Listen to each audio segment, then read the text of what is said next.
এই মুহূর্তের যে খবর পাওয়া যাচ্ছে, কাল থেকে 3 দিনের বাস ধর্মঘট স্থগিত করে দেওয়া হলো। পরিবহন দপ্তরের বৈঠকে আপাতত জট কেটেছে বলেই খবর পাওয়া যাচ্ছে। আরো তথ্য রাখবো, সরাসরি আবির দত্ত রয়েছেন আমাদের সঙ্গে। আবির, দেখো, বাস মালিক সংগঠনের তরফ থেকে যে বাস ধর্মঘটের কথা বলা হয়েছিল আগামীকাল, আগামী পরশু এবং তার পরের দিন, আপাতত এই ধর্মঘট হচ্ছে না।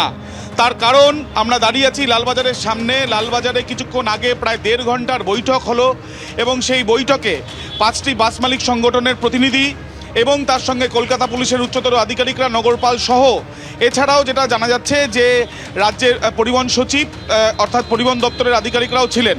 সেই বৈঠকের পর যে 3 দফা দাবি, সেই দাবিতে কি পেলেন বাস মালিক সংগঠনের এবং তারা কি বলছেন সরাসরি তাদের কাছ থেকে জানতে চাইব। ধর্মঘট কি হচ্ছে? ধর্মঘট আপাতত 1 সেপ্টেম্বর পর্যন্ত ডেফার করা হয়েছে। কারণ হচ্ছে নগরপাল নিজে বসেছেন। কালকে পরিবহন মন্ত্রী এবং রাজীব কুমারের সাথে কনফারেন্সে আমার সাথে রাত্রিবেলা 10টার পরে কথা হয়। কথা হওয়ার পরে মিটিং অ্যারেঞ্জ হয় এবং কথা হচ্ছে যে আমরা কি পেলাম। এই যে special red section, special anti pollution section রাস্তায় বেরিয়ে 500 টাকা করে তোলে, সেটা হবে না। বিভিন্ন গার্ডের যে অভিযোগ ছিল আমাদের, গার্ড বলতে পুলিশের guard? Police guard, traffic traffic গার্ডের সার্জেন্টরা যেভাবে আমাদের অত্যাচার করেছে, তাদেরকে দেখে নিয়ে তাদের সাসপেন্ড করা হবে। এবং কথা হচ্ছে আপনাদের দাবি সাসপেন্ড করা হবে? আমাদের দাবি হচ্ছে তারা দেখুক যে আমাদের অভিযোগটা সঠিক কিনা। যদি সঠিক হয় তাহলে তার উপরে স্টেপ নেবে।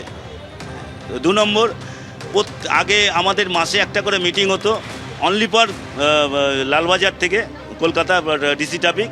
সেটা 2 24 পরগনা, হাওড়া এবং বিধাননগর, কলকাতা তো আছেই সঙ্গে। মাসে একটা করে প্রত্যেক ডিসি মিটিং করবে, আমাদের ব্যথার কথা শুনবে এবং পেন্ডিং কেস 31 মে পর্যন্ত যা আছে সেটা আমাদের 25 মূলত 3 দফা দাবি। হ্যাঁ, 3 দফা দাবি কি মেনে নেওয়া হয়েছে? 3 দফা দাবি মেনেছে। 3 দফা দাবি মেনে নেওয়া হয়। হ্যাঁ, সংযোগ পোর্টাল যেটা 1 জুন থেকে স্টার্ট, 1 সেপ্টেম্বর পর্যন্ত এটা অবজারভেশনে থাকবে। আমাদের কতটা ক্ষতি হচ্ছে তার উপরে ডিপেন্ড করে সংযোগ পোর্টাল 1 সেপ্টেম্বরের পরে রেকটিফাই হবে। ইতিমধ্যে বাস মালিক সংগঠনের তরফ থেকে পুলিশের সঙ্গে যে বৈঠক, সেই বৈঠকের পর এক প্রকার বলা যায় যে স্বস্তির খবর। একেবারে বৈঠকের পর যেটা দাঁড়ালো যে আপাতত বাস ধর্মঘট হচ্ছে না, বৈঠকের মাধ্যমে জট কেটেছে বলে খবর। ধন্যবাদ আবির।